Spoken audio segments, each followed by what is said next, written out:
Allahumma faqihni fid dini wa alimni hikmata wa ta'wila. Allahumma ij'alni fasahata lisan wa balaghatan fil kalam. Allahumma dzakkirna bidzikri minhu ma nasina wa 'allimna bidzikri minhu ma jahilna. Rabbana iftah bainana wa baina qaumina bil haqqi wa anta khairul fatihin. Hanya kepada Allah kita pantas panjatkan puja-puji serta syukur, dan puncaknya adalah zikir, zat yang tidak pernah lengah untuk mengurus makhluk yang dibanggakannya, yaitu kita. Sementara masih banyak dari kita yang lalai untuk mengingatnya. Sholawat serta salam semoga tetap tercurah kepada manusia yang luar biasa kecintaan kepada umatnya. Yakinlah bahwa ada satu hari di mana kita akan butuh kepada sosok manusia yang satu ini, yaitu Habibana wa Nabiyana Muhammad sallallahu alaihi wasallam. Ashabal fadilah wa ahli silsilah Thariqah Qadiriyah wa Naqsabandiyah, Syekhuna Al-Mukarram Syekh Abdullah Mubarak bin Nur Muhammad yang kita kenal dengan Abah Sepuh, wa hadrati Syekhina Al-Mukarram Syekh Ahmad Sohibul Wafa Tajul Arifin yang kita kenal dengan istilah Abah Anom, wa hadrati Syekhina wa murabbi arwahina Syekh Muhammad Abdul Ghaus Saifullah Maslul, nafa'na wa iyahum fi ilmihim wa ijazatihim. Nas'alukal ijabah bi barakati ummil Qur'an. Al-Fatihah. A'udzu billahi minasyaitonir rajim. Bismillahirrahmanirrahim. Alhamdulillahi rabbil alamin. Arrahmanir rahim. Maliki yaumiddin. Iyyaka na'budu wa iyyaka nasta'in. Ihdinas siratal mustaqim. Siratal ladzina an'amta 'alaihim ghairil maghdubi 'alaihim waladdallin. Amin. Ibundaku terkasih beserta seluruh keluarga besar almarhum dan almarhumah, mari kita panjatkan Al-Fatihah untuk beliau sekeluarga agar senantiasa ada di dalam lindungan, rahmat, kasih sayang dan karunia Allah beserta seluruh keluarga besar di tempat kita untuk mendulang pahala, bahagia di surga, bahagia di dunia, di akhirat. Wa ala hadihi niyah nas'alukal ijabah bi barakati ummil Qur'an. Al-Fatihah. A'udzu billahi minasyaitonir rajim. Bismillahirrahmanirrahim. Alhamdulillahirabbil alamin arrahmanir rahim maliki yaumiddin. Iyyaka na'budu wa iyyaka nasta'in. Ihdinas siratal mustaqim. Siratal ladzina an'amta 'alaihim ghairil maghdubi 'alaihim waladdallin. Hadis yang menyatakan sangat jelas bahwa antara tempat tinggal Rasulullah dan mimbarnya itu disebut sebagai riyadun, raudhatun min riyadil jannah. Jadi ada satu tempat yang telah Allah pindahkan proyeksinya dari surga, ditempatkan di situ, yaitu tempat yang disebut dengan taman surga. Letak tempat itu adalah antara tempat tinggal Rasulullah yang tidak jauh, tempat tinggalnya di situ, dengan mimbarnya itu kira-kira luasnya saya kira tidak seluas ini, karena sebelah sini makam Rasulullah, sebelah sini mimbarnya. Itu ada satu tempat yang diperbutkan oleh semua orang ingin berdoa di situ, karena ada jaminan siapapun yang berdoa di situ maka mustahil doanya akan ditolak oleh Allah. Itulah yang disebut dengan raudhah.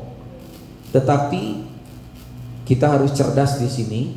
Kata raudhah itu dalam bentuk tunggal, sedangkan jamaknya adalah riyadun.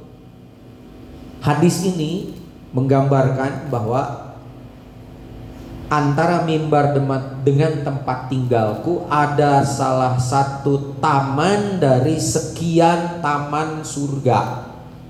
Kata sekian taman surga itu menggambarkan bahwa taman-taman surga itu banyak, dan itu adalah salah satunya. Yang jadi persoalan adalah kenapa di situ disebut salah satu taman dari taman-taman surga. berarti taman surga itu banyak.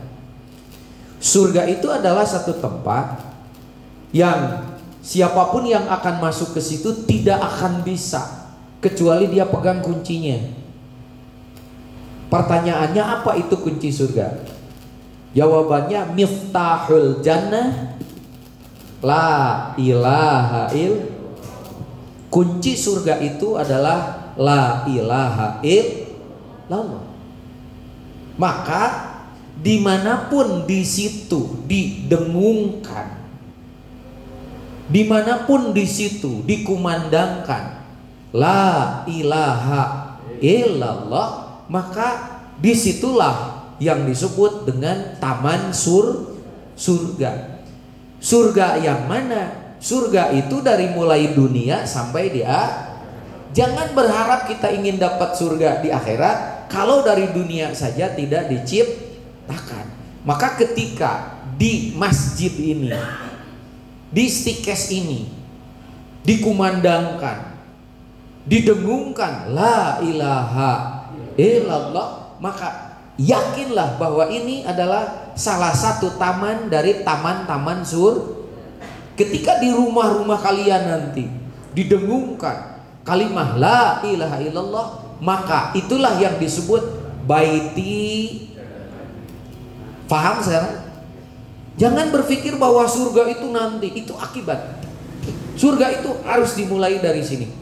Tidak ada surga di sana kecuali diciptakan dari sini. Maka berbahagialah para mahasiswa, orang-orang yang telah Allah pilih untuk bisa mengabdi di tempat ini, karena tempat ini jelas sekali adalah tempat dikumandangkannya kalimah la ilaha illallah. Tinggal nanti bagaimana kalimah la ilaha illallah itu secara mulazamah, secara rutin, secara berkala dikumandangkan, terutama setelah Asmaul Husna.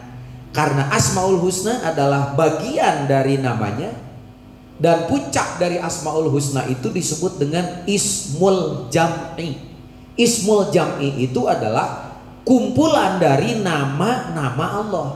Yang 99 itu namanya dikumpulkan dalam satu kumpulan nama. Apakah itu? Itulah lafaz. Lafaz Allah itu adalah lafaz yang mengandung seluruh asma, sifat, dan zat. Awas. Jadi ketika disebut Allah, Ar-Rahman, Ar-Rahim, Al-Malik, Al-Quddus, As-Salam sampai As-Sobur, As-Syakur, itu semua ada di situ gitu. Ketika dibilang iset, maka telinganya, matanya, hidungnya, lidahnya, kepalanya, badannya itu tersebut. Ketika dibilang Yusuf, maka telinganya, kepalanya, hidungnya, badannya, kakinya itu ikut. Maka ketika saya panggil, ya Yusuf, wahai Pak Yusuf, dia akan datang seluruhnya. Berbeda ketika saya panggil, hei telinga, hei mata, mata siapa? Mata Pak Yusuf. Hei telinga Pak Yusuf, hei badan Pak Yusuf. Yang lain-lain bisa ketinggalan. Maka ketika disebut Ar-Rahman, Ar-Rahim ketinggalan. Ketika disebut Al-Malik, Al-Quddus tidak ada. Ketika disebut As-Sobur, As-Syakur nggak ada. Tapi ketika disebut Allah, semuanya ada di situ. Itu yang disebut dengan Ismul Jam'i. Cerdas mulai sekarang. Maka ada para ahli sufi yang dia tidak mau menyebut satu-satu.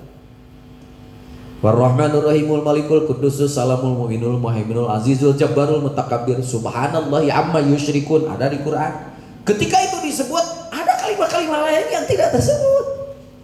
Tapi ketika disebut Allah, Ar-Rahman datang, Ar-Rahimnya datang, Al-Malik, Al-Quddus, As-Salam. Mau pilih mana? Kalau mau pilih-pilih.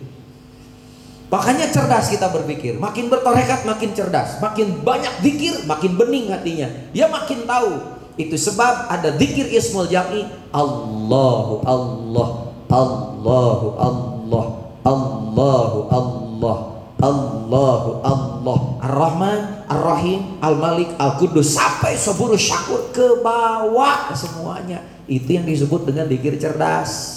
Jelas? Karena itu kalimah la ilaha illallah ini dahsyat. Itu sebab mengapa hari ini kita akan membahas mengapa la ilaha illallah. Sekali lagi, mengapa la ilaha illallah? Asmaul Husna yang 99 itu yang diambil saripatinya oleh Imam Maturidi, oleh ahli tasawuf, oleh ahli tauhid. Padahal nama Allah itu lebih dari 99.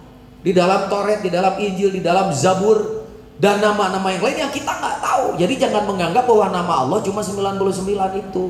Itu hanya yang tertangkap, yang diketahui, yang ada di Quran. Di Taurat, di Injil, di Zabur masih puluhan ribu. Maka ketika kita menyebut Asmaul Husna, nama Allah yang di Taurat belum kesebut, yang di Injil belum kesebut, yang di Zabur belum kesebut. Tapi ketika menyebut Allah, Allah, Allah, semuanya hadir di situ. Makanya ada ahli sufi yang dia nggak mau baca Asmaul Husna. Nah, nu sejen tuh ke bawah tuh. Jadi kumaha tuh? Nggak sesuai urang mah Allahu Allah, Allahu Allah, Allahu Allah. Itu yang dimaksud dengan ismul jam'i, satu nama yang mencakup keseluruhan. Baik. Mengapa la ilaha illallah? Banyak. Kemarin kita sudah yang tidak terlihat bisa nggak apa-apa, bisa geser sedikit. Yang sama-sama sehat, husnul don, tidak menularkan virus. Kenapa? Sudah divaksin. Yang belum divaksin kita vaksin hari ini. Vaksin seumur hidup sampai akhirat. Ya, baik. Satu, la ilaha illallah itu adalah kunci husnul khotimah.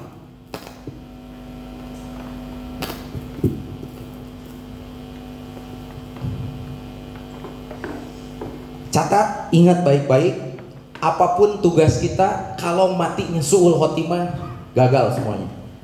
Bapak bisa jadi pejabat, mati su'ul khotimah, musnah semuanya. Bapak jadi jenderal, mati su'ul khotimah, tidak ada artinya apa-apa. Bapak jadi apapun, jadi presiden sekalipun, tapi ketika mati su'ul khotimah, semuanya sia-sia. Karena itu target kita, mohon maaf, ini perjuangan kita keseluruhan, perjuangan spiritual kita, bagaimana mati dalam keadaan husnul khotimah. Bagaimana cara mati husnul khotimah? Dari Mu'adz bin Jabal radhiyallahu anhu, Nabi bersabda, man kana akhiru kalamihi, dalam kalimat yang lain man qala akhiru kalamihi la ilaha illallah dakhala jannah. Barang siapa yang akhir perkataannya sebelum meninggal dunia adalah la ilaha illallah, dia masuk surga. Ini yang husnul khotimah. Jadi mulai sekarang jangan berpikir macam-macam. Yang husnul khotimah itu yang kayak apa? Yang akhir katanya itu adalah la ilaha illallah. Jelas? Yang berikutnya, semua yang mengatakan, mengucapkan, membuat kita ingat kepada Allah itu disebut zikir.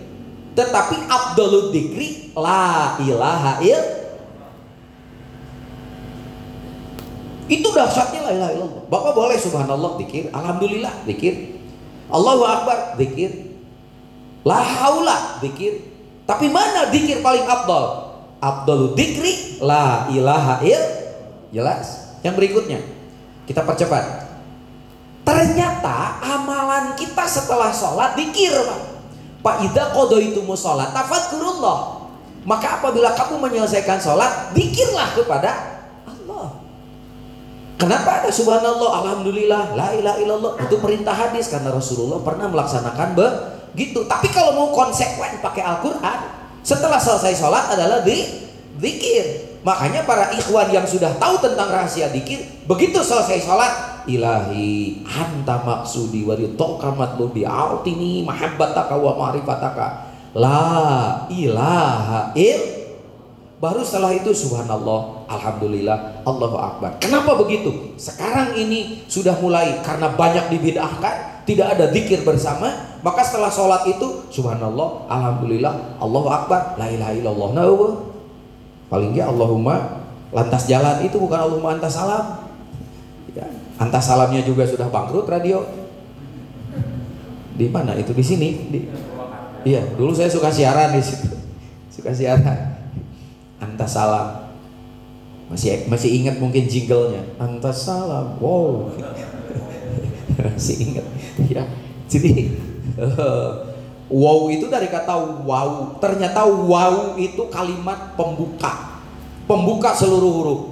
Asalnya mulut kita ini begitu lahir ke dunia dalam keadaan cangkem. Maka huruf wow lah yang membuka mulut kita. Wow. Jadi setelah wow baru ini terbuka, baru keluar huruf-huruf yang lain. Maka huruf wow itu adalah huruf pembuka. Tetapi ketika sakaratul maut nanti ini akan dikunci lagi, Pak. Dan dalam keadaan dikunci kita masih disuruh untuk beribadah. Nanti kesaktian la ilaha illallah itu. Meskipun mulutnya ini dirapatkan, tapi la ilaha illallah hanya dengan menggunakan lidah dia akan keluar kata-kata itu dibanding yang lain. La haula wala quwata illa billah. Allahu Akbar, ini kudu calangan, kudu A, jangan macam-macam.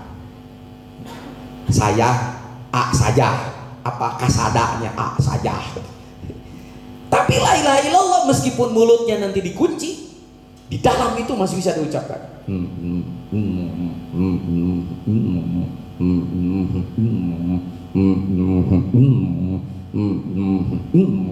Yang lain susah. Buktikan nanti kalau sekarang. Kalau mau duluan silahkan. Kenapa begitu?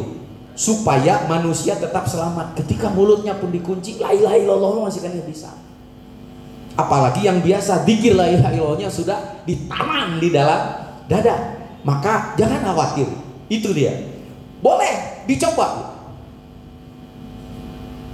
Dan itu sangat mudah dibanding kalimat yang lain. Kalau la haula dibeginikan susah. Tapi la ilaha illallah paling ringan. Untuk apa? Allah masih sayang. Ketika manusia mulutnya dikunci, dia masih bisa untuk mengucapkan kata-kata terakhir kunci dia masuk surga. Fa idza qadaytumus sholata fadhkurullah. Ini menurut para ulama, sholat itu kan eling kepada Allah. Nah setelah sholat kok disuruh zikir lagi? Kenapa? Kasih sayang Allah. Sabab aya nu keur sholat teu eling ka Allah. Apa-apa geus tahiyat akhir, geus deui. Baiklah isukan dia aya deui. Gitu. Itu kasih sayang Allah. Kenapa setelah sholat disuruh zikir lagi? Pan sholat eling ka Allah, tapi setelah sholat disuruh zikir lagi. Kasih sayang Allah. Bongan loba nu keur sholat gentayangan. Gentayangan apanya? Gentayangan ruhaninya. Kenapa? Karena ruhaninya tidak pernah diberi vaksin zikir. Yang tidak bisa zikir, maka dia akan gentayangan. Padahal sholat itu gerakannya jelas. Allahu Akbar. Tangannya disimpan di sini. Saya tanya, kalau ada anak stikes yang bertugas di rumah sakit, lalu ada mayat mati, begitu selesai dimandikan, punten, tangannya disimpan di mana? Di dia. Ya. Diginikan nggak? Barangkali ada mayat yang wah ieu mah rocker ya, digieukeun we sampai dibungkus.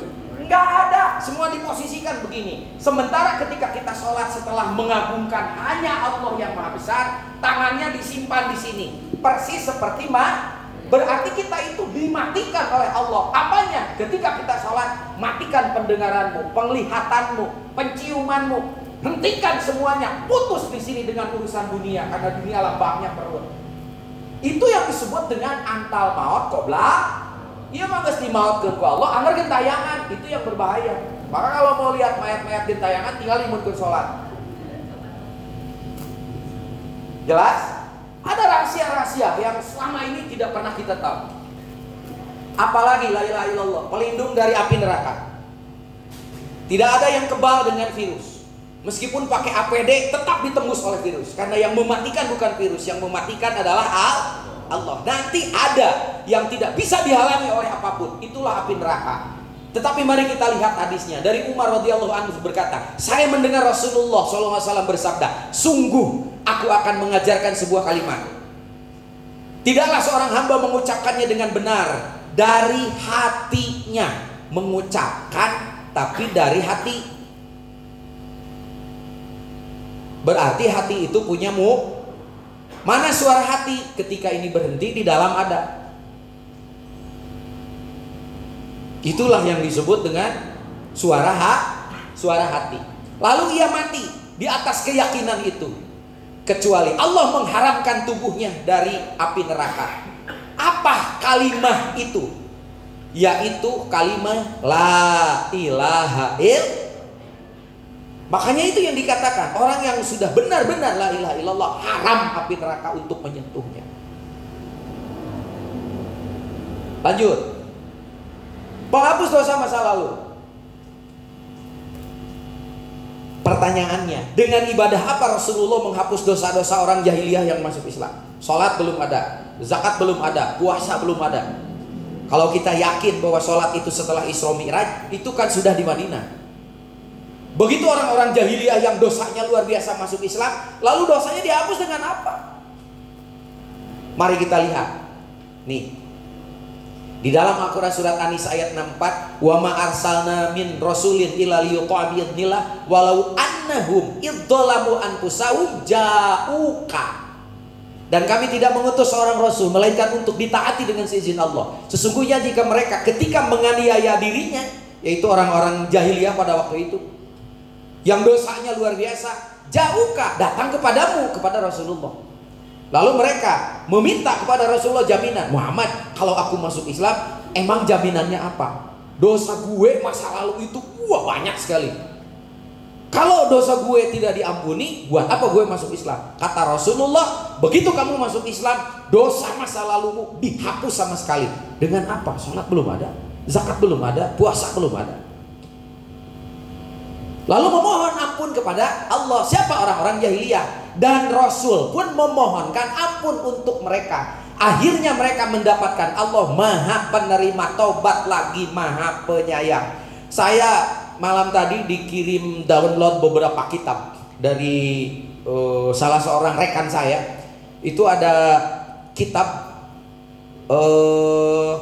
yang mengungkap khusus 70.000 khasiat dari la ilaha illallah. Salah satunya, nomor satunya adalah penghapus dosa-dosa besar. Jadi amalan yang paling ringan ketika diucapkan, dosa-dosa kita hapus. Nggak ada lagi kecuali la ilaha illallah. Itu terbukti ketika orang jahiliyah masuk Islam. Begitu masuk Islam, belum disuruh salat, belum disuruh zakat, puasa belum ada, tapi kok dosanya diampuni hanya dengan membaca syahadat. Sekarang rahasia syahadat itu apa? Rahasia syahadat itu dua. Satu, ada kata penegasan asyhadu an. Yang kedua, ada kata intinya la ilaha illallah. Jadi ketika mereka bersyahadat, mereka mengucapkan la ilaha illallah, hanya ada kata penegasan asyhadu alla ilaha illallah. Enteng, ringan, tapi dianggap enteng la ilaha illallah itu. Ayo we ngaberi pahala, ayo we ngaberi supaya harus sesuai dengan sunnah. Ibadah syariat itu pada pertemuan kemarin sudah saya katakan, ibadah syariat itu rawan pahalanya itu rusak. Banyak yang sholat masuk neraka. Matak mending tuh masuk neraka lah itu sholat. Banyak yang sholat tapi masuk neraka, berarti mending tuh masuk neraka lah itu sholat. Enak aja. Fawailul lil musallin, neraka wail buat orang yang suka berarti mending tuh asup neraka ente salat. Alladzina hum an salatihim sahun, yaitu orang yang salatnya sahun. Sahun itu seperti apa? Alladzina hum yuraun, yaitu orang yang laleh geus laleh yang katingali ku batur. Kalau bunda ada salatna rarusuh kan. Tarang gitu usap-usap. Sina katingali hideung ari bunda eueuh mah salatna ge jiga hayang macokan bangsa. Culan-cilun. Wis rakaat arek beres, bunda kakara datang. Panu sarakaat teh sarua jeung 3 rakaat lilana. Yuraun. Halo? Kenapa bisa begitu? Amalan syariat itu banyak yang rawan. Salat ngan ukur tepi kana sajadah, awas sedekah ngan ukur tepi kana kenceleng. Kan saya sudah bilang, awas umroh ngan ukur kurilingan di Baitullah, balik ka dieu anger we belegug deui. Ka mana bati ibadah syariatna? Enggak ada jaminan ibadah syariat itu kalau ibadah hakikatnya tidak dibenahi. Nah, kita ini sekarang di sini itu sedang dibenahi ibadah hakikatnya supaya tidak sia-sia. Nah, rahasia orang yang dosanya sedemikian rupa pun mereka masuk Islam hanya dengan syahadat. Aridina syahadat kalimat intinya apa? Itulah la ilaha illallah. Pada saat itu enak karena Rasul masih ada, enak Pak. Kalau ada dosa datang kepada Rasulullah, diberi tahu resikonya. Resikonya, caranya. Ya Rasulullah, saya punya masalah ini. Datang kepada Rasulullah. Sampai ingin dihapuskan dosa pun datang kepada Rasulullah. Pertanyaannya, ayeuna rek kumaha Rasulullah, Masya Allah? Mau datang kepada siapa? Datang kepada ustadz. Zaman sekarang malah dibidahkeun. Eta mah jiga anu penjahat ya, datang kepada seorang kiai yang datang, kiai saya udah ngebunuh 99. Saya ngebunuh satu lagi. Diampuni nggak dosa saya? Siapa nggak sholat bating itu mainannya. Jadi mau diterima, atau diterima juga nama kumaha Allah narik ya ibetnya nyawana. Pan saya tinggal sholat bating dosa narik dihampura juga kumaha. Akhirnya pas saya, kusapa pas saya cek si begal eta, nggak skema tuh carana di 100 kan ku aing 100 mana yang dibayar ku aing.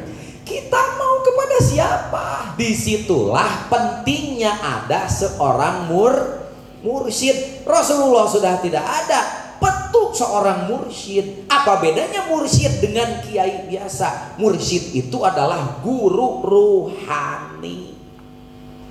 Kalau guru tuduh banyak. Nu tukang ahli ngabidahkeun yang hanya sekedar sholat untuk sah yang bisa memberi fatwa. Tapi guru ruhani yang tahu perjalanan ruhanimu itu tidak ada kecuali yang namanya mursyid. Dan ketika kita tidak mendapatkan seorang mursyid, maka surat Kahfi menyatakan pasti sesat orang itu. Sekarang banyak aliran sesat. Dimulai dari aliran sesaat. Apa ya aliran sesaat? Aya aliran sesat. Hati-hati.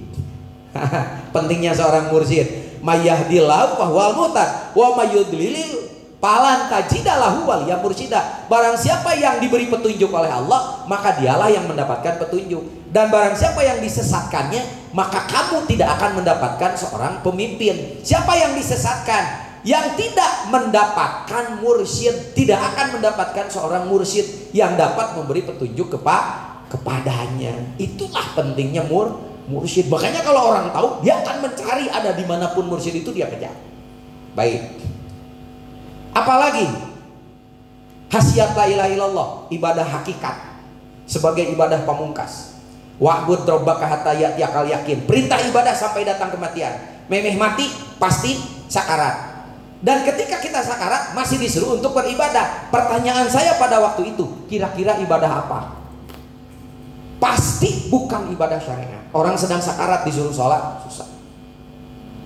Apalagi anak-anak yang nanti masuk ke satu bangsa, di situ misalnya ada di bagian emergensi biasa. Saya di Al Ihsan itu paling keras melatih kawan-kawan yang di UGD, apalagi yang menangani kecelakaan, yang kepalanya sudah pecah nyawana ya kene Pak. Saya pernah tuh menangani di sana. Itu kepalanya itu sudah ini sebelah, matanya sudah hancur, tapi masih culak-ciluk. Nyawana yang saya keluar karena dia tergilas oleh dari motor dibawa ke sana. Itu bagaimana cara nyawanya itu kok dalam kondisi yang tubuhnya sudah terpisah seperti itu, kok nyawanya masih susah keluar? Yang disebut dengan ruh jismaninya susah keluar. Kebetulan saya lagi ke sana, ditelepon langsung, wajib punten. Kemana? Ke UGD. Wah, pasti. Pas sampai ke situ, pada nangis di situ pada Pak Gibri. Wajib abdi nalkinan kumaha, kumaha ge. Sudah biasa. Memang kenapa? Mari kita lihat ke sana. Datang tadinya tubuhnya sudah terpisah Pak, bahkan ada yang belum ketemu itu kakinya. Karena saking hancurnya. Ayah disambung-sambung. Tapi yang tadi takdirkan rujis maninya susah untuk keluar. Nah, saya bilang ini contoh bagi kita bahwa ruh jismani yang disebut nyawa itu ternyata untuk keluar itu tidak mudah dari tubuh kalau tidak tahu caranya, tahu cara keluarnya, tahu cara kendaraannya atau sopirnya untuk keluar nyawa. Nggak pada wudhu, akhirnya diambil anggota tubuhnya. Saya tayamumi dulu. Yang bisa ditayamkan. Begitu sudah ditayamkan, saya takin langsung. Begitu ditakin langsung, pada kalimat yang ketiga, la ilaha illallah, itu kelihatan. Padahal matanya tinggal sebelah karena yang satu sudah hancur. Itu kelihatan matanya ke atas. Alhamdulillah. Orang lain innalillahi, saya alhamdulillah, itu bi alamin. nyawa itu tidak mudah untuk keluar. Ternyata nanti nyawa kita akan mudah keluar kalau punya kendaraan. Dan kendaraannya adalah zikir la ilaha illallah. Saya lupa membawa rekaman dari Ustaz Jujur yang kemarin saya ceritakan di Al-Islam. Kisah almarhum Mang Apong yang ceger, yang begitu kerasnya pada detik-detik nyawanya keluar, dia teriaknya itu la ilaha illallah, la ilaha illallah, la ilaha illallah. Semua dokter dan perawat yang ada di ruangan itu nangis semua. Kenapa? Baru ada kejadian seperti itu. Kata mereka, kenapa nangis? Biasanya kami yang menuntun orang yang sedang dai. Ini yang teriak keras la ilaha illallah, bahkan orang yang akan meninggalnya. Kenapa bisa begini? Nangis semua. Rekamannya masih ada di sana itu. Jawabannya satu, inilah orang yang sudah ditakir la ilaha illallah. Detik-detik itu akan kita lalui. Buka Quran surat Qaf. Pakasakna anka gitu akafabasru qalibal hadir. Maka ada satu hari di mana penglihatan kita yang ini ditutup. Ini ditutup penciumannya, ini ditutup pendengarannya, meskipun masih ada. Konon yang masih dibuka itu ini terakhir. Kapan itu? Itu menjelang sakaratul maut. Pabasroka yaumal hadid. Maka pada hari itu yang dikuatkan adalah basirohnya. Basiro itu apa? Itulah pandangan ruhani. Sehingga dia melihat hal yang belum pernah dia lihat. Maka adik-adikku terkasih, ketika kalian ada di rumah sakit, ada orang yang sakaratul maut, jangan kaget kalau matanya terbelalak, terbeliak ke sana kemari. Dia sudah tidak melihat yang ada di sekitarnya. Dia melihat sesuatu yang belum pernah terlihat. Supaya apa? Supaya yakin bahwa malaikat Israel itu ada, nanti akan kelihatan. Bagi yang tidak punya la ilaha illallah, Israel itu, waduh itu kasar sekali. Tapi bagi yang punya la ilaha illallah, tidak akan berani untuk mencabut kecuali dengan seizinnya. Itulah dahsyatnya la ilaha illallah. Ibadah apa yang ajal datang masih bisa dilakukan? Tidak ada kecuali ibadah batin. Apakah itu? Itulah talqin dzikir itu. Ya, jadi tidak main-main. Penunda kiamat dari Anas bin Malik, tidak akan terjadi kiamat apabila masih ada orang yang menyebut la ilaha illallah. Bagaimana Pak Iset nanti bisa terjadi kiamat? Sementara masih ada orang yang zikir. Malaikat Israel dihentikan oleh Allah. Kenapa? Allah mengutus satu angin. Yang angin ini dihembuskan ke seluruh permukaan planet, terutama ke planet bumi. Yang dengan angin terakhir ini, seluruh ruh orang-orang soleh itu tertarik oleh angin dingin itu. Sehingga tidak ada yang mengucap la ilaha illallah. Baru Israfil yang masih sekarang mungkin masih pensiun, masih nganggur. Jadi malaikat Israfil masih WFH. Sowo nu dikir geus arek kieu. Dikir deui di stike. La ilaha illallah, la ilaha illallah. Cep Israfil teh jadi. Ini hadis Pak. Ibnu Hibban lagi, sahih. Jadi ketika ada yang dikir la ilaha illallah, la ilaha illallah, la ilaha illallah, WFH lagi malaikat Israfil. Bagaimana cara menghabiskan supaya kiamat? Yaitu tadi Israel ditarik, Allah mengutus satu angin. Ada yang menyebut itu rihil ahmar, ada yang menyebut angin dingin, yang ketika angin itu disuruh oleh Allah untuk menarik semua ruh orang-orang suci, maka sudah tidak ada lagi, baru terjadi kiamat. Jadi tong sieun kiamat komo kanu jara romlo dikir we sing loba moal ka kiamat moal ngan duka tah dikirna bisa ngarubah jomblo atau henteu, itu paling itu tergantung kapasitas dikirnya. Jelas? Oke. Pak, bagaimana kalau menganggap enteng tentang dikir? Mun gitu-gitu aja nyamang gawe fala manasu madzukiru bihi. Nah ini dia orang yang menganggap enteng tentang dikir, dibiadahkeun teh nabi gitu gitu eueuh ti ditu. Nah kami pun membukakan semua pintu-pintu kesenangan untuk mereka. Wah, dilulu oleh Allah. Ininya sukses, itunya sukses. Sehingga apabila mereka bergembira dengan apa yang telah diberikan kepada mereka, akhodnahum bima utu akhodnahum bagdatan faidahum mublisun. Kami siksa mereka dengan sekonyong-konyong. Maka ketika itu mereka terdiam berputus asa. Eta nu ngalalu congket kana dikir. Jadi yang tidak pernah berzikir, maneh dikir kikituan segala. Jika aing we teu dikir ge urang beunghar. Urang keur Covid ge duit mah loba tuh tinggal minimal catatan hutangna. Halo. Enggak apa-apa, tapi nanti lihat orang yang seperti itu ditaikan oleh Allah. Tiba-tiba bima utuhu batata kecemeh sekaligus. Lalu mereka berputus. Yang dikir tidak akan begitu. Kenapa? Karena ketika mereka banyak masalah, dikir, Allah akan segera mencabut satu-satu masalahnya, baru kemudian diselesaikan. Apalagi akibatnya? Begini, manusia bisa beribadah atau tidak, itu bukan karena dirinya. Bukan karena dirinya, awas. Tapi keinginan untuk beribadah itu ternyata pancaran gelombang dari langit. Jadi ibarat siaran televisi dari sebuah stasiun pemancar, dipancarkan terus. Itulah siaran untuk bagaimana manusia punya keinginan untuk beribadah. Nanti tertangkap atau tidaknya persis seperti gelombang ini, tergantung dari kapasitas antenanya. Kan ada antena PF goceng, bahulanya gini. Ada antena parabola, dirembunya paraborai. Karena sama dengan katel geuning cekung. Aya katel badag, sugan sarua, cokot tunaon yang disuhuna make kabel teu bisa.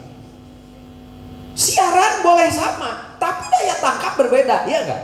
Ada yang bisa hanya 5 gelombang, ada yang hanya berapa gelombang, ada yang ratusan, tergantung kapasitas. Nah, tertangkap atau tidaknya kapasitas ibadah itu tergantung antenanya. Maka jangan kaget kalau ada orang, jangankan di tempat lain, di stika saja, digeder, dikir tiap hari, Jumat ada kajian, tambahan deui ayeuna Salasa, engke aya deui naon gitu tah. Tapi kok HT-nya itu tidak pernah bergetar sedikit pun. Cek antenanya. Alah, buah-buah geus rusak. Atawa kudu diganti. Atawa diinstal antena aya teu nyambung kabelna. Kabelna nyambungna kana HP wae. Ka Allah mah teu nyambung. Bisa jadi itu. Nah, maka tertangkap atau tidaknya tergantung hatinya itu. Nah, nanti ketika cahaya ini tertangkap, maka akan ada ciri. Cirinya 2. Pertama insyaraha, yang kedua infasaha. Kalau insyaraha, apapun yang terjadi ketika itu terkait dengan ibadah, tidak ada rasa terpaksa. Begitu ada yang bernilai ibadah, bukan untuk bunda, bukan untuk yayasan, bukan untuk prodi, tapi sadar untuk dirinya, maka apapun terkait dengan ibadah, dia akan lari pontang-panting untuk mengejar itu. Mau di absen, mau enggak, terserah. Mau dilihat oleh pimpinan, mau enggak, terserah. Itu ciri, si nur itu sudah masuk. Lalu bagaimana ketika ibadah itu sudah ditunaikan? Selesai ibadah itu sudah ditunaikan, bukan menggerutu. Beres Asmaul Husna, beres kajian duha, beres sholat duha, begitu keluar. Ayo mana tadi ngadengekeun teu? Tuh urang wasare, nu penting mah hadir we ditu. Saka tingali we stor beungeut. Kan kitu bahasa teh. Teh stor beungeut biasa katingali we tukangna. Ngabsen di dinya aya tanda tangan. Oh, bieu naon nu dibahasna? Da anger kitu ngaji mah. Ini tah bener nyaram salah. Komo Pak Isai masuk aneh-aneh wae geus aya deui itu teh ieu teh. Ke Pak Yusuf mawa deui training naon gitu. Penting mah, pentingnya bersih hate. Ieu mah di ditu, lain Yusuf ieu, Yusuf zaman Nabi Ayub. Pas aya nu ngelingan teh, tah anggar si Pak Isep mah nyindiran. Emang saya bojong rangkong tuh kang sindiran. Makhluk macam apa ini? Itulah yang nur itu tidak masuk ke dalam dirinya. Salat kajian teuing dekok tarang, anggar tidak berkhasiat.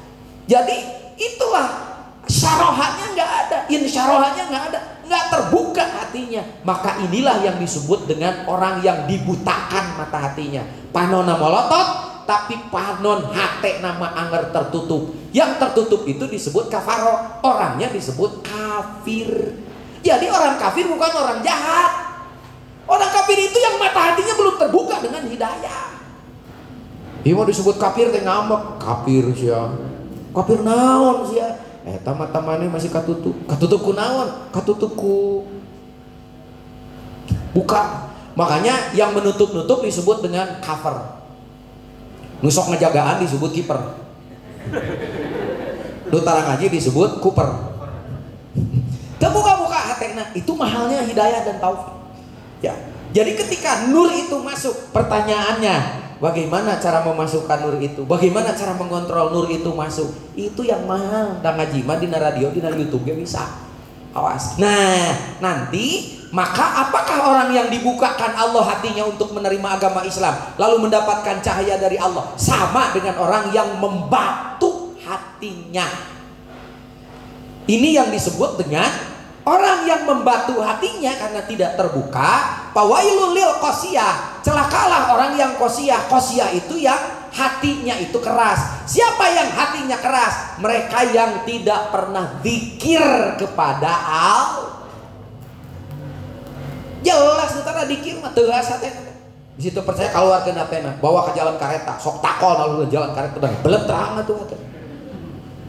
Halo? Yang dimaksud keras hati bukan begitu. Berapa pelatihan yang sudah dihadirkan ke sini? Ibadahna anger gitu-gitu kene, sikapna anger gitu-gitu kene. Kenapa? Maka rahasianya adalah bagaimana untuk melunakkan hati supaya tidak qasiyah. Nggak ada cara lain kecuali dzikir. Terakhir ini, terakhir materi beres. Dzikir yang bagaimana? Ini dia kemarin sudah kita tegaskan. Dzikir yang ditanam, dzikir yang diijazahkan, yang ada ijazahnya. Ijazahnya kalau di dalam ilmu fikih, di dalam ilmu hadis, Bapak mengamalkan satu hadis. Misalnya, kenapa takbiratul ihramnya begini? Sampai di telinga, ada hadisnya. Kenapa takbiratul ihramnya begini hanya sampai di dada? Kenapa tangannya di sini? Kenapa di sini? Bahkan ada yang di sini. Kalau mau tangannya di sini gampang, pindah ke Iran. Syiah di sini. Allahu Akbar. Ada hadisnya, ada riwayatnya. Nah, sanad-sanad kita menerima ini hadis sahih dari Imam Muslim dari ini, dari panjang sebetulnya. Ketika ada satu hadis itu dalam fikih. Di dalam zikir juga yang diijazahkan itu begitu. Kita menerima zikir dari siapa? Misalnya dari saya dari siapa? Dari Sirna Rasa dari siapa? Dari Abah Anom dari Abah Sepuh dari Syekh Tolha dari siapa? Itu dari Syekh Abdul Karim dari siapa? Syekh Siru Sakoti Syekh Junaidi dari siapa? Terus sampai ke Syekh Abdul Qadir terus ke atas sampai ke Sayyidina Ali sampai kepada Rasul. Itu yang dimaksud sanadnya itu diijazahkan dan itu nyambung cara dikirnya. Oleh siapa? Oleh mursyid yang bersanad sebagai kalimah thayyibah. Kalimah thayyibah di dalam Quran surat Ibrahim diibaratkan seperti pohon. Pohon itu harus ditanam, harus disiram, harus dipelihara. Itulah zikir yang dipelihara, yang ditanamkan oleh mursyid, lalu kemudian dibiasakan. Untuk apa? Pada saat itu dari Sadad bin Aus Rasulullah menalkin kalimah thayyibah kepada para sahabat. Pertama, litasfiyati qulubuhum, untuk membersihkan kolbu mereka. Yang berikutnya menyucikan jiwa. Yang berikutnya menyampaikan mereka ke hadirat ilahi. Ini yang paling penting, Pak. Karena di dalam ilmu tasawuf ibadah kita bukan hanya sah, tetapi sampai enggak kepada Allah. Sampai enggak kepada Allah. Karena ada pesanan yang tidak sam. Allah memesan ibadah kita supaya baik dan sampai disebutnya delivery DO, delivery order. Begitu kita buat lalu kita kirim kepada Allah. Ada kiriman yang tidak sah, bahkan ada yang ditok, bahkan ada yang tidak sesuai dengan pesanan. Pandina gambar mah halus di Shopee teh. Kaos apa? Meuli ai datang ka imah pas dibuka anjir. Leungeunna ge panjang sabelah. Jeung teu bisa dibalikeun deui deh. Persis ibadah kita tuh seperti itu. Dipapantes ke urang, ai cek nu mesena, da lain kitu pesanan kami mah. Itulah pentingnya belajar tasawuf. Bagaimana kita menjamin ibadah kita itu sampai bukan hanya sah. Baik. Dikir yang bagaimana? Dikir yang dilazimkan sebagai kalimat takwa. Walzimhum kalimatut takwa, dilazimkan itu terus. Makanya saya sarankan setelah atau sebelum Asmaul Husna silahkan dikir dulu.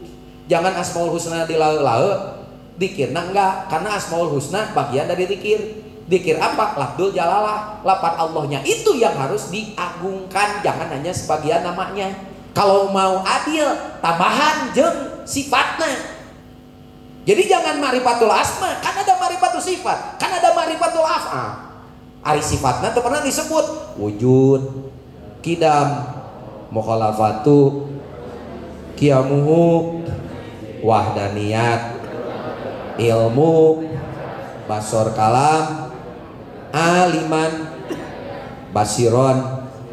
Nah, eta teh disebut ngan asmana hungkul teu adil ka Allah. Ayo we dangeunah eta mah. Da wujud mah tidak pernah wujud, kita bako tidak pernah kan dinadomkan. Ya, padahal itu ma'rifatus sifat. Kenapa ma'rifatul asma aja? Maka saya sering mengkritik, kenapa hanya Asmaul Husna? Sifat Allah tidak pernah kita agungkan. Kamu barijian TikTok kan udah kayaknya wujud kita bako, walafatul lil hawadisi, hayang udud teu boga bako, ngulungan puntung polisi, balagung sia. Dijieun TikTok. Tong dijieun TikTok, Asmaul Husna ganti lagamna geura sok. Pakai lagam harudang. Panas. Ganti ku Asmaul Husna geura sok pasti dicarekan. Kalau mau bermakrifat kepada Allah harus seimbang. Dat sifat asma. Nah, karena itu para ahli tasawuf menyarankan tong dilaeu-laeu ngaranna hungkul. Naon atuh geus make ismul jam'i, naon tak? La ilaha disebut ismul jam'i karena dat sifat asma af'al terrangkum di situ. Maka silakan tinggal diamalkan, diteruskan, ditingkatkan. Yang berikutnya adalah kalimat takwa itu adalah hak bagi kita. Yang berikutnya, mengapa harus ditalkin? Mengapa kalimah la ilaha illallah harus mengambil yang ijazah? Mengapa harus ditanamkan? Punten, sekarang lagi banyak pesantren tahfidz. Hati-hati memilih pesantren tahfidz. Karena ada tahfidz yang metodenya itu bil ijazah. Kalau yang tahfidz bil ijazah, maka ketika Al-Qur'annya itu dihafalkan, aneh Pak, itu melekat ke anak-anaknya. Kenapa? Karena ada sanadnya. Dia dapat cara ini dari mana? Dari imam ini, dari imam ini, dari imam, bersertifikat. Tapi kalau metode tahfidznya hanya niru-niru saja, tidak jelas ijazahnya, maka insya Allah gancang poho hese inget. Halo? Sukar ingat mudah. Tapi kalau yang berijazah nggak bisa Pak. Itu bedanya ijazah itu. Jadi talqin itu apa? Ijazah. Dikirnya itu berijazah, bersanad dari mana ke mananya. Awas, begini urutannya. Ini sudah disunat belum semua? Halo? Oh, saya nggak buktikan apa? Halo? Kecuali di on, paling 2 on setengah lah. Itu rata-rata. Islam tidak hanya seseorang dulu saya menganggap kalau sudah di sunatnya. Mentah tong ka masjid ya, nah di sunatan dulu kalau ke masjid. Sebenarnya di sunatan pasti itu sudah ada seorang babah misalnya si Tung Seng misalnya, si Liang Jin mau masuk Islam. Yang pertama kali dilakukan apa? Kalau masuk Islam harus selalu disunat, kan banyak yang sudah masuk Islam murtad lagi.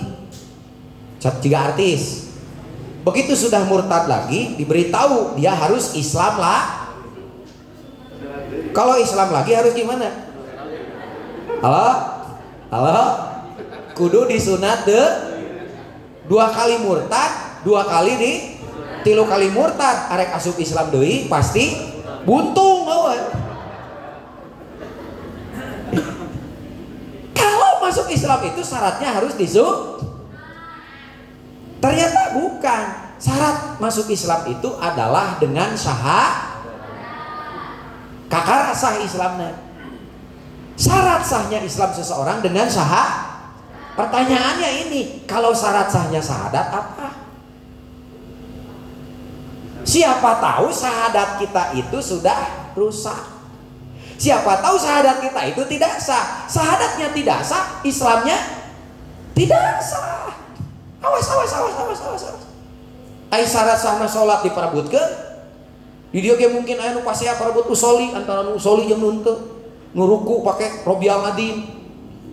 Yang atahiyat ada yang begini, ada yang tidak begini, ada yang ngaceng di awal. Ngaceng.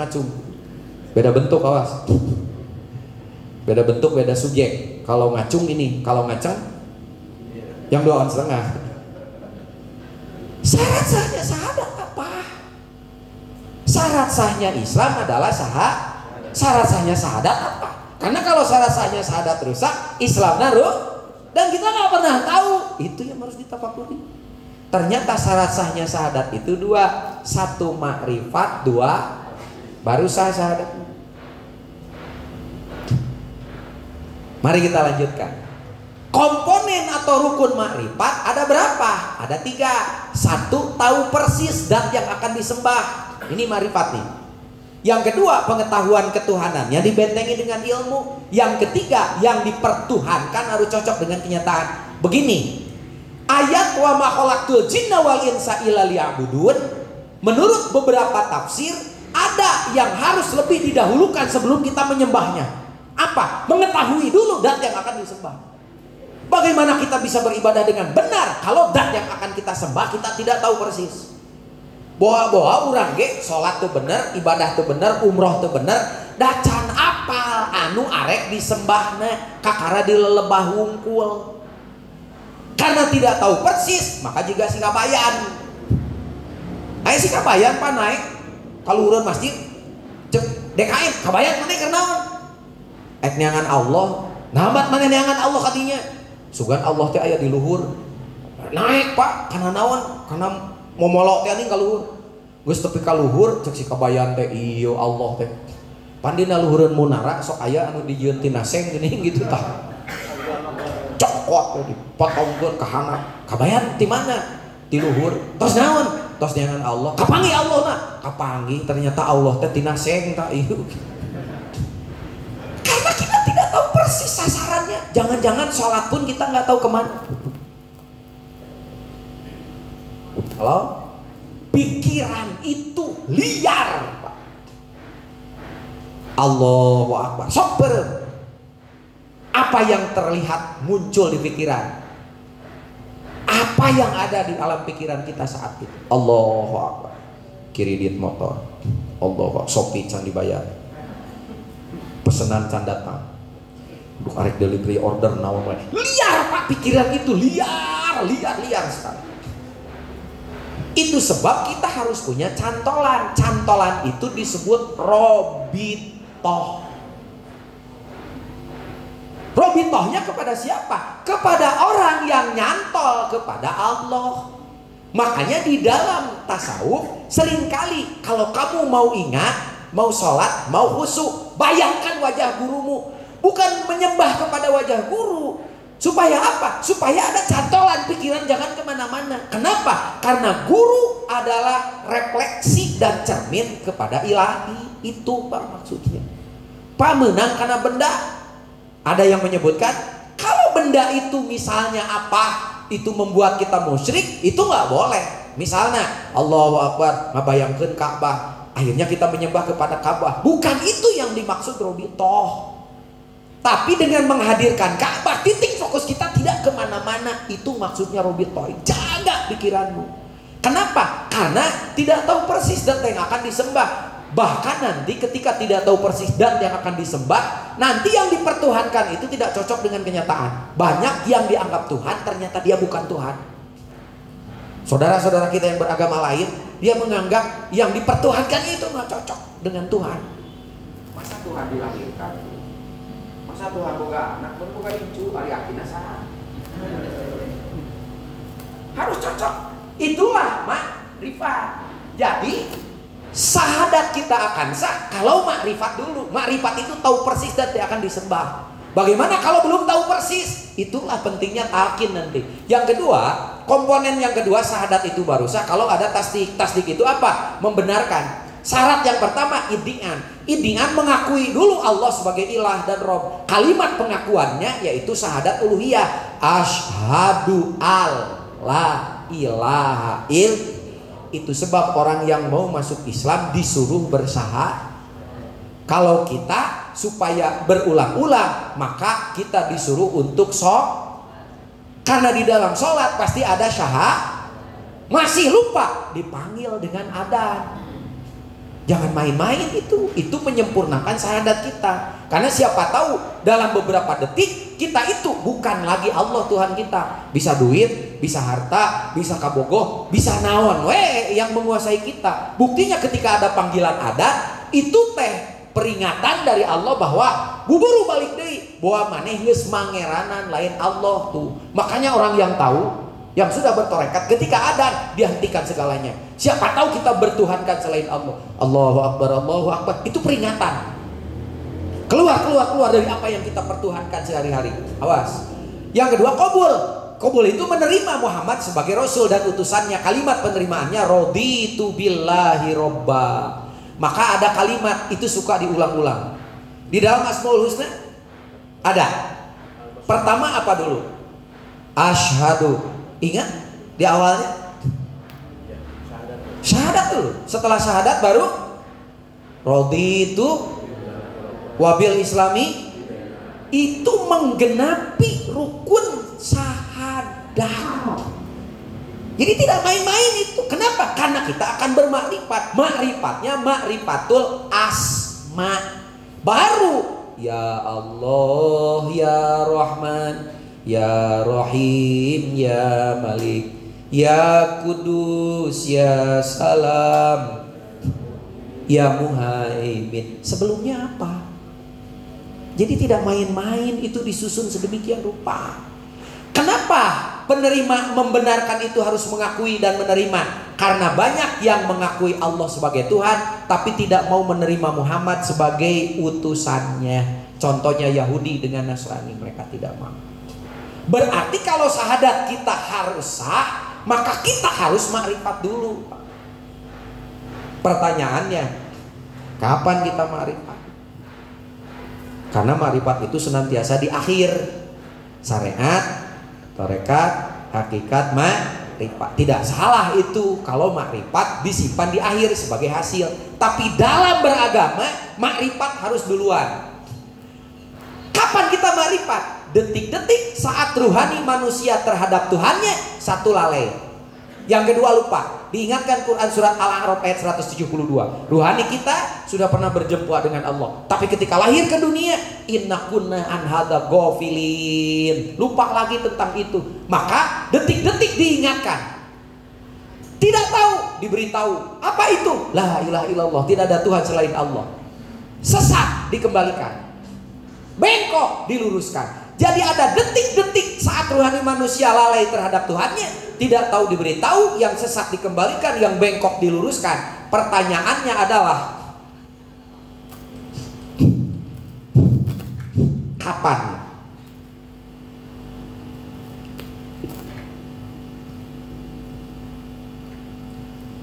Ini yang harus dijawab. Kapan itu saatnya? Itulah saat-saat Jadi ketika ditalkin, sebetulnya yang diajak ngomong bukan ini. Bukan ini. Tapi yang diajak ngomong adalah ruhaninya. Untuk apa? Lalai diingatkan, lupa diingatkan, tidak tahu diberitahu, sesat dikembalikan, bengkok diluruskan. Kapan? Saat ditalkin. Yang terus diupdate dengan dzikir, jahar dan khom. Jadi ketika kita dikerjakan la ilaha illallah, la ilaha illallah, itu sedang mengingatkan rohani kita. Karena beberapa detik dari sini kita sudah sibuk lagi dengan urusan duniawi. Makanya dzikir itu harus terus menerus begitu. Ma'rifat itu adalah titik awal ketika beragama dengan benar. Itulah yang dimaksud dengan kalimat awwaluddini ma'rifatullah.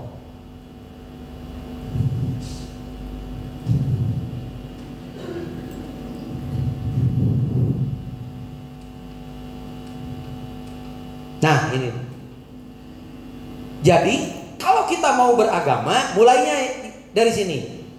Ma'rifat dulu, baru ke syariat, baru ke tarekat, baru ke hakikat. Nanti ada ma'rifat berikutnya, itu adalah karunia Allah. Rasulullah itu puluhan tahun di Gua Hiro hanya untuk mengenal siapa Tuhan sesungguhnya.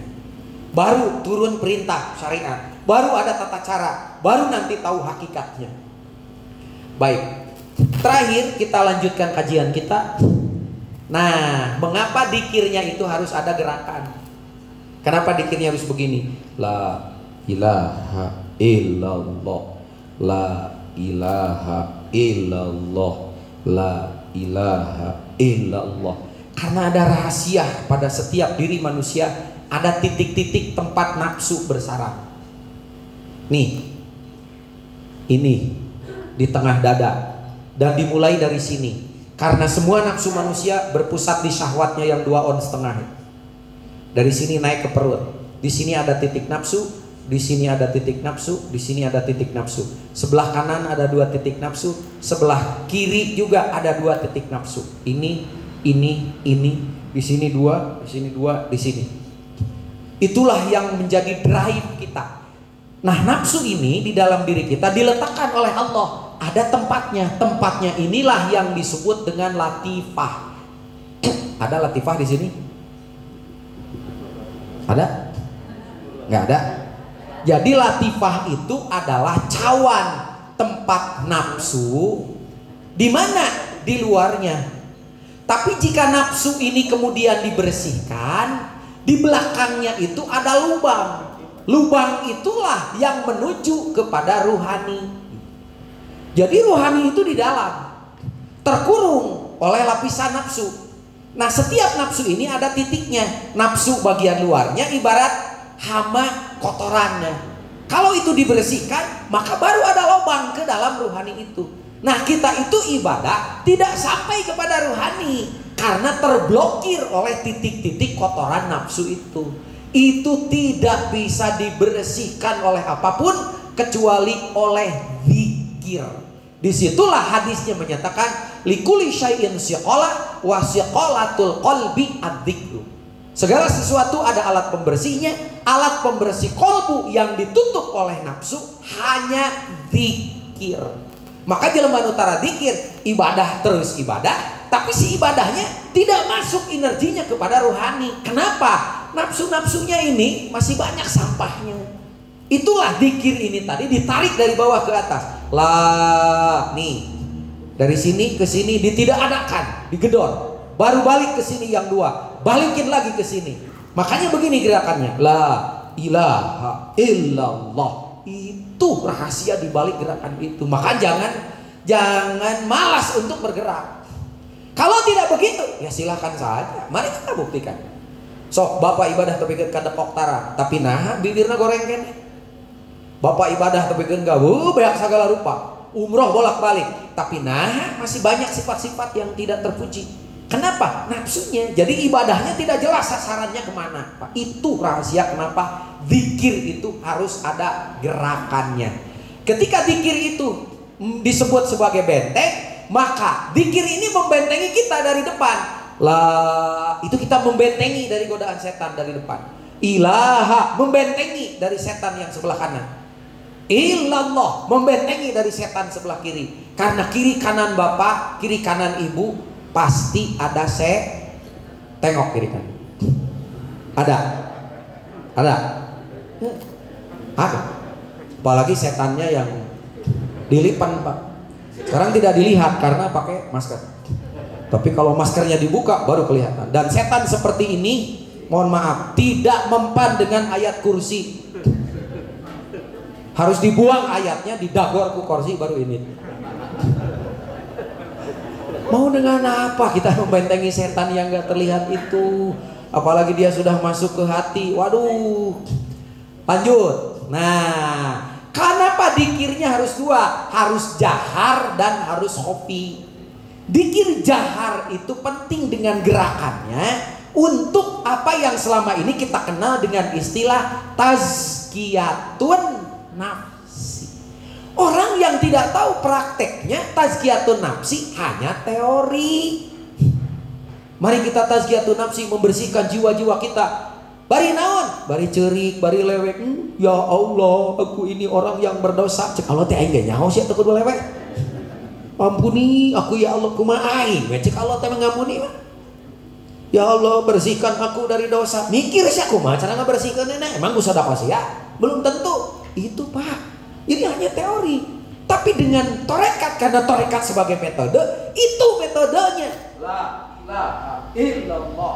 La ilaha illallah. Bahkan boleh ditujukan ke titik-titik itu satu-satu. Kalau melihat kitab bintang sudut, tuntunannya itu ada kitabnya. 165 itu dosis minimal. Ari dosa nangis akut. Halo? Halo? Ari dosa stadium 4, ari dikir 3. Kitu ge lamun teu poho. 165 lamun ngariung. Ai teu ngariung mah teu 160. Halo? Kan teu garti ku emeh komo ku jelema. Jadi jangan salahkan metode dikir karena dosisnya tidak tepat. 165 itu minimal. Boleh ditujukan ke sini dulu, baru ke sini, baru ke sini. Boleh dari sini dulu. Yang di bawah ini. Terus yang di bawah, naik lagi ke sini, yang di atas. Naik lagi yang di atas. Baru di tengah-tengah, baru ke tengah-tengah, baru ke atas ubun-ubun. Rasakan ke nu awewe sok ngacacang wae. Wawewe sok juga kacang ninggang kajang lamun keur ngomong teh. Nyapanon molotot juga nu kasurupan. Curug tutunyuk, yo ngulak cangkeng, rarang hoas. Itu nafsu apa itu? Nih. Di mana letaknya? Mata lamun keur ngambek beureum panonna, tarangna beureum. Irungna beureum. Ceulina rebing. Yuna molotot. Nah, karena nafsu amarah di sini adanya. A-nya hilang tinggal marahnya. Mata nusok ambek-ambekan wae berarti gede teuing nafsu. Lamun urang apa titikna, maka dikira eta. Nafsu amarah itu pekerjaannya menyuruh, kesenangannya hanya kepada urusan duniawi. Makanya segala sesuatu diukur oleh ukuran materi. Bil fulus kulul lulus, la bil fulus kulul mampus. Kalau tidak dengan duit, kalau tidak dengan materi, itu nafsu amarah terlalu gede orang nafsu amarah. Di sini letaknya. Lawamah di sini. Lawamah itu adalah suka mencela. Maka kalau orang yang terlalu gede nafsu lawamahnya dan belum dibersihkan, pekerjaannya mencela, nggak ada benernya dengan si eta mah. Bapak gawe tepikeun ka dempok bujur, tepikeun ka beak pulpen, amar dicorekan disalahkeun wae. Datang kadinya dicarekan wae. Eta jelema gede lawamah.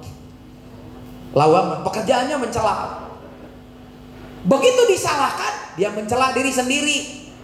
Itu yang berbahaya. Dari dirinya masalah atuh heulah baelah urang mah da jelema masalah, baelah urang mah jadi ahli neraka oke. Itu geura.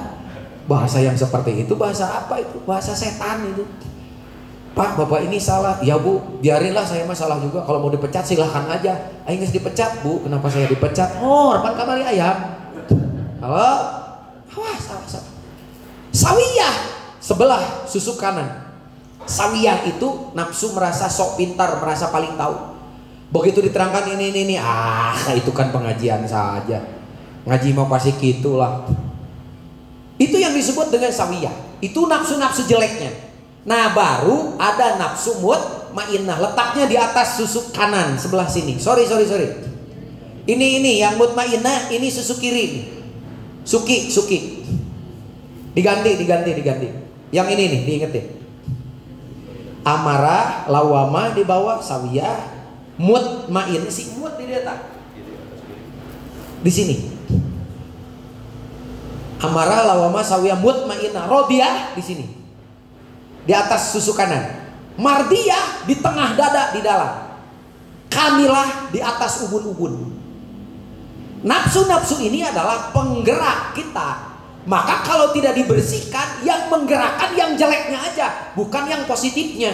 Yang positif dari nafsu, dia dekat sekali ke ruhani kita. Misalnya nafsu amarah, tidak semuanya jelek, ada baiknya. Baiknya nafsu amarah untuk kehidupan biologis. Tapi kalau tidak dibimbing oleh agama, maka manusia sama dengan hewan. Kalau tidak percaya, buktikan anu enek-enekan antara nu lacur dengan yang kawin sama saja enek-enekan anu masuk. Da anger gitu-gitu keneh nu 2 on setengah. ditanggung ibu bapak. Tapi kenapa yang satu jadi dosa, yang satu jadi pahala? Ayo, jawabannya karena agama. Maka nafsu ini penting. Nafsu makan ada di sini, nafsu syahwat ada di sini, nafsu seksual ada di sini. Coba kalau ini dimatikan, makanya nafsu jangan dimatikan, tapi dikendalikan, dibersihkan. Itulah dengan zikir, Pak. So, dari mulai sekarang, nu masih kene gede ambakna, sautak sautik sensi, sautak sautik hayang ngambak, sautak sautik molotot, dikiran tak kan? La ilaha illallah, la ilaha illallah. Anu sok cawadan wae ka batur, nyalahkeun wae batur, gedor tah nafsu lawamahna. Nu merasa sok pintar, merasa aku paling tahu, gedor sawiyahna. Nu hayang tenang, nafsu mutmainnahna. Nu hayang ridho, dibawa karena benar, nafsu rodiyah.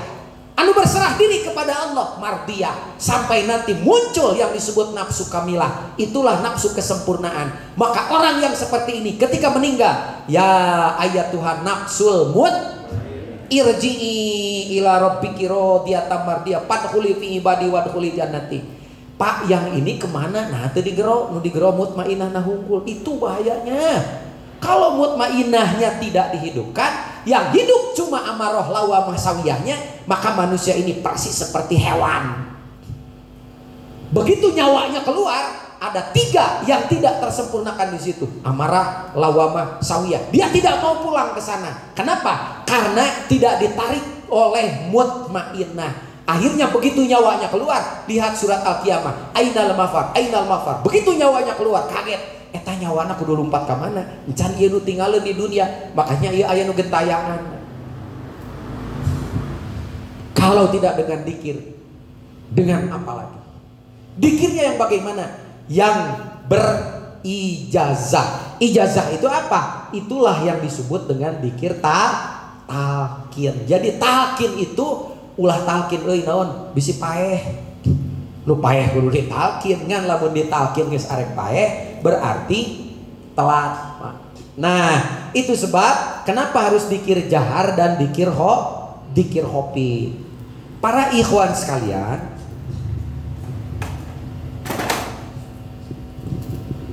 dikir jahar itu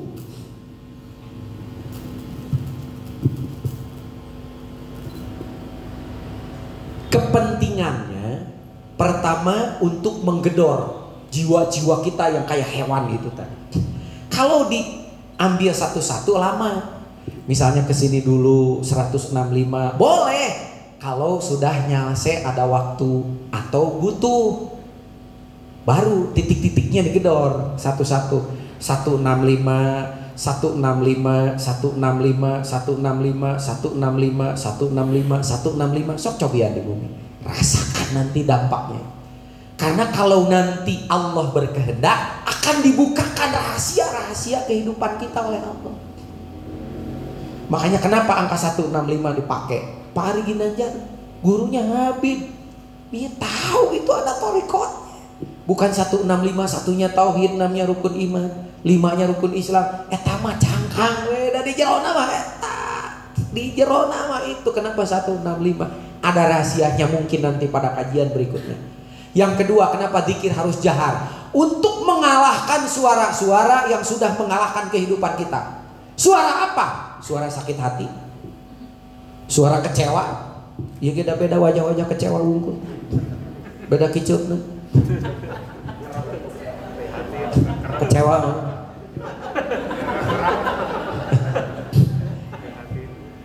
Suara-suara dunia ini mengganggu kita.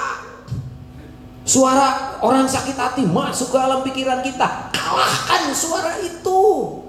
Apa? Agungkan asma Allah. Maka kalimat Allahu Akbar itu hanya pernyataan saja. Kita bisa Allahu Akbar kalau yang akbar itu tidak ada kecuali kalimatnya apa? La ilaha illallah. Banyak manfaat dari zikir jahar itu. Kalau zikirnya jahar, suaranya sedekah. Kalau zikirnya jahar, di situ tidak akan terjadi gempa dan kiamat. Kalau zikirnya jahar, maka malaikat akan pada datang ke situ. Itulah pentingnya di sini nanti ada zikir jahar. Jangan kenceng-kenceng, yang jelas saja. La ilaha illallah, la ilaha illallah. Yang jadi fitnah itu dikirnya dikencengin. La ilaha il, la ilaha il, la ilaha il, la ilaha il, la ilaha il. Enggak ada bikin la ilaha il. Atau la ilaha illallah, la ilaha illallah. Tidak jelas. Yang jelas saja la ilaha illallah. Kenapa? Dikir jahar itu harus satu nafas. La ilaha illallah, la ilaha illallah, la ilaha illallah. Latihan agar napasmu yang keluar yang terakhir adalah kalimat. Jelas? Nah sekarang kenapa harus dikir khofi? Karena mulut tidak bisa mengerjakan dua hal sekaligus. Bapak keur dikir untung eueuh kue. Pas keur dikir la ilaha illallah, la ilaha illallah teu katingali. Kan ka ame pelengseng teh aya piscok lewat. Pelenghir la ilaha illallah seungit euy. Ditingali aya hareupeun. Di dahar batal atau di dahar sieun ku batur arek kumaha? Karena mulut tidak bisa mengerjakan dua hal sekaligus. Bapak keur dikir la ilaha illallah, la ilaha illallah, aya piscok dicokot, bapak hayang dikir bari ngadahar piscok betes mah.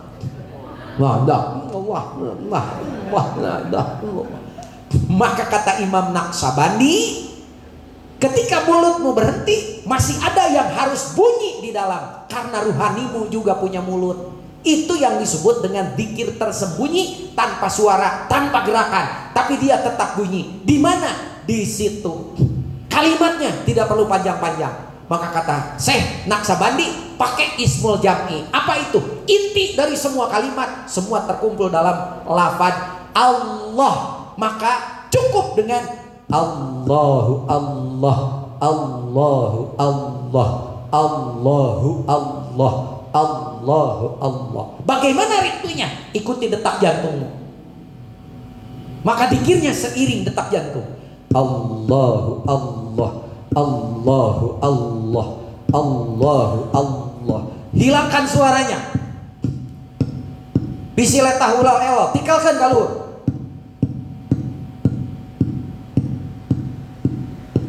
Tundukkan kepalamu. Serong kiri. Tujukan ke jantungmu agar terdengar detak jantung.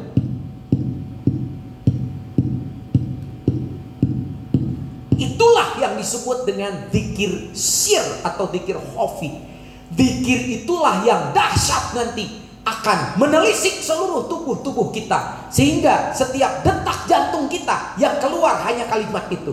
Setiap aliran darah kita dia membawa kalimat Allah, Allah, Allah. Dan setiap darah itu mengalir ke pori-pori tubuh kita penuh dengan la ilaha illallah. Maka setiap bulu-bulu kita itu hanya ada la ilaha illallah. Itulah yang disebut ngabaju biru miraga sukma. Maka ketika zikir ini dipaksinkan, ngabaju biru miraga sukma, dia sudah ada di dalam tubuh kita. Maka yang ada adalah la ilaha illallah. Sampai detik nafas yang terakhir pun jangan pernah engkau lepaskan lagi. Itu jaminan husnul khotimah. Nah karena itu maka tidak ada yang berharga di dalam kehidupan kita kecuali satu, yaitu apa? Berjuang untuk husnul khotimah. Berjuang untuk memperbaiki titik-titik kehidupan kita. Kenapa? Karena kalau hidup kita sekarang misalnya sukses, tapi ketika kita tidak bisa husnul khotimah, rugi semuanya. Berbahagialah ketika kalian sudah ada di tempat ini, di mana di tempat ini bukan hanya ma'rifatul asma, tapi juga sudah sampai kepada ismudzat, yaitu zikir la ilaha illallah. Baik, mari kita akhiri sesi ini dengan sama-sama mengkhidmatkan diri kepada Allah. Yang sudah ditalkin kita perbaharui setiap saat. Yang belum tinggal ikuti. Berbahagialah yang hadir di tempat ini, karena semuanya alhamdulillah insya Allah sudah akan menerima hak kalian, warisan yang asli sebagai bekal hidup, yang merupakan benteng dari segala macam virus dan merupakan modal untuk kebahagiaan dunia dan akhirat. Itulah kalimat sakti la ilaha illallah. Ikuti saya bareng-bareng. A'udzu billahi minasyaitonir rajim. Bismillahirrahmanirrahim. Usikum ibadallah wa iyaya bitaqwallah. Bismillahirrahmanirrahim. Allahumma ftahli bifutuhil arifin. Bismillahirrahmanirrahim. Alhamdulillahi wassalatu wassalamu alal habibil aliyil azimi sayyidina Muhammadin al-hadi ilas siratil mustaqim. Astagfirullah halazim. Allahumma sholli ala sayyidina Muhammadin wa ala alihi wa sahbihi wasallim. Ilahi anta maksudi waridhoka matlubi a'tini mahabbataka wa ma'rifataka. La ilaha illallah. Mangga.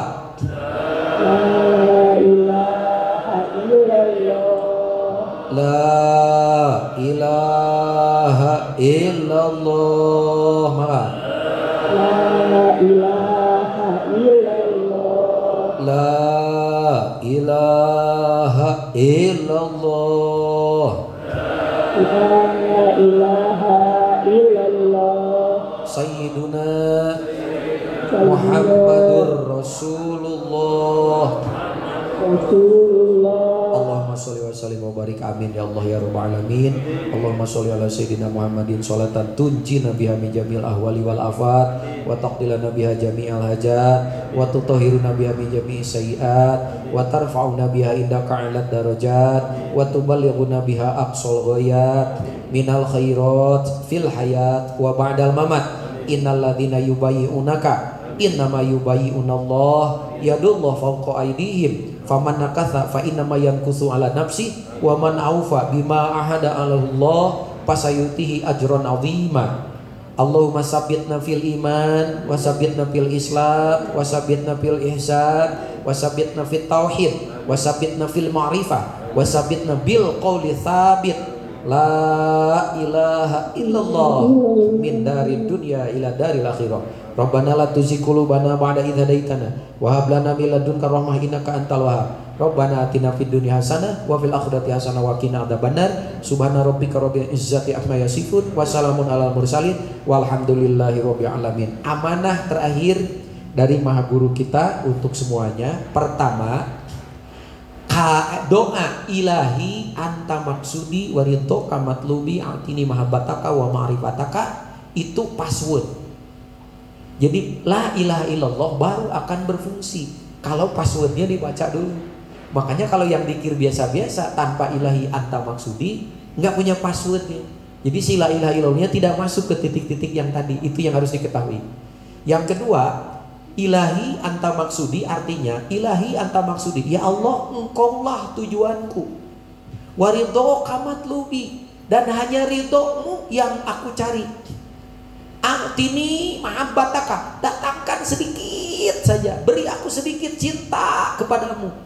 Seperti kita berharap kepada seorang kekasih, wahai kekasih sedikit saja beri pintu aku untuk mencintaimu, limpahkan cintamu kepadaku. Itu yang disebut ilahi anta maksudi waridho kamatlu. Altini mahabbataka wa ma'rifataka, beri aku sedikit untuk makrifat kepadamu sehingga tidak gelap seperti sekarang seolah-olah Allah itu jauh. belum merasakan bahwa itu lebih dekat dari urat leher. Itulah dahsyatnya ilahi anta maksudi waridoka password, Pak. Jadi kalau la ilaha illallahnya mau berfungsi, software itu passwordnya pakai.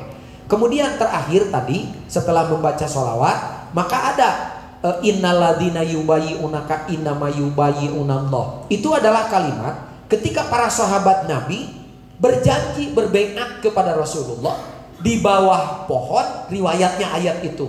Dan orang-orang itu berjanji kepada Rasulullah bahwa mereka akan setia, tidak akan menuhankan yang lain kecuali Allah. Orang yang berjanji pada saat itu disebut berbaiat. Awas jangan salah kaprah. Baiat bukan disumpah. Baiat itu adalah perjanjian ketika manusia menjual dirinya kepada Allah. Jadi kata baiat dari kata baya'a. Baya'a artinya jual beli.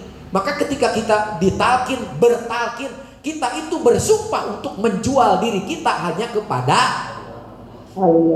Maka setelah ini jangan jual diri kalian kepada selain Allah. Jangan jual diri kalian hanya kepada kehidupan sesaat. Jangan jual diri kalian kepada pangkat, kedudukan, duit. Yang semuanya itu akan ditinggalkan. Jual diri kita kepada Allah. Maka kalau sudah jual diri kepada Allah, mohon maaf, jangan berselingkuh dengan Allah. Berselingkuh dengan Allah, musyrik namanya. Allah maha pencemburu kalau sudah begini. Innalladzina yubayyunaka innama yubayyinullah. Berjanji kepada Nabi, Nabi tidak ada, tinggal mursyid. Mursyid banyak wakilnya, sama dengan berjanji kepada Allah. Itulah hakikat baiat. Awas jangan disalah kaprahkan. Nanti baiat yang belum berbaiat, syahadatnya belum sah. Yang dimaksud itu bukan seperti aliran-aliran sesat. Waspada itu. Yadullah fauqa aidihim. Orang yang sudah berbaiat menjual diri kepada Allah, maka pertolongan Allah selalu ada untuk mereka. Itu maksudnya. Yadullah fauqa aidihim. Faman nakatha fa inna wa yankusu ala nafsi wa man aufa bima hada Allah fasayutihi ajron azima. Orang yang setia kepada dirinya, setia kepada Allah. Yang setia kepada Allah, maka Allah akan senantiasa memberikan ajron azima, pahala yang besar, bukan hanya di akhirat tapi juga di dunia. Seluruh masalahnya Allah yang akan mengkafarnya karena kita sudah berserah diri kepada Allah. Maka supaya tidak lupa, dengungkan terus itu setiap saat, minimal setelah sholat. Kalau lagi sibuk banget, cukup 3 kali. Begitu selesai sholat, lagi sibuk, Bapak Satpam, dosen, saya juga harus ngajar. Duduk, tundukkan kepala, langsung baca password. Ilahi anta maksudi walidoka matlubi a'tini ma batak omar. Cukup dikir 3 kali. La ilaha illallah, la ilaha illallah, la ilaha illallah. Selesai. Yang 165-nya cari waktu yang luang. Kapan kita dikir yang jaharnya? Lihat situasi dan kondisi. Jangan mentang-mentang sudah tahu dikir di mana-mana. La ilaha illallah, la ilaha, itu tidak bijak. Itu tidak bijak. Sebelum tidur, ilahi anta maksudi waridoka matlubi a'tini mahabbatak wa barakah. La ilaha illallah. Siapa tahu tidur kita tidak dibangunkan lagi. Kemarin kan saya sudah bilang, tidur itu saudaranya makin banyak tidur berarti makin sering tidur terus. Nah itu sararewai. Halo, jelas? Masya Allah, tabarakallah. Allahumma sholli wa sallim wa barik, amin ya Allah ya rabbal alamin. Allahumma hdina siratal mustaqim, siratal ladzina an'amta 'alaihim minan nabiyina wasiddiqina wasyuhada'i wassolihin. Rabbana la tuzigh qulubana ba'da idh hadaitana wa hab lana min ladunka rahmah innaka antal wahhab. Rabbana atina fid dunya hasanah wa fil akhirati hasanah wa qina adzabannar. Subhana rabbika rabbil izzati amma yasifun wa salamun alal mursalin walhamdulillahi rabbil alamin. Itulah jawaban mengapa la ilaha illallah. Kita akhiri dengan pembacaan hamdalah bersama. Alhamdulillahirabbil alamin. Wassalamualaikum warahmatullahi wabarakatuh.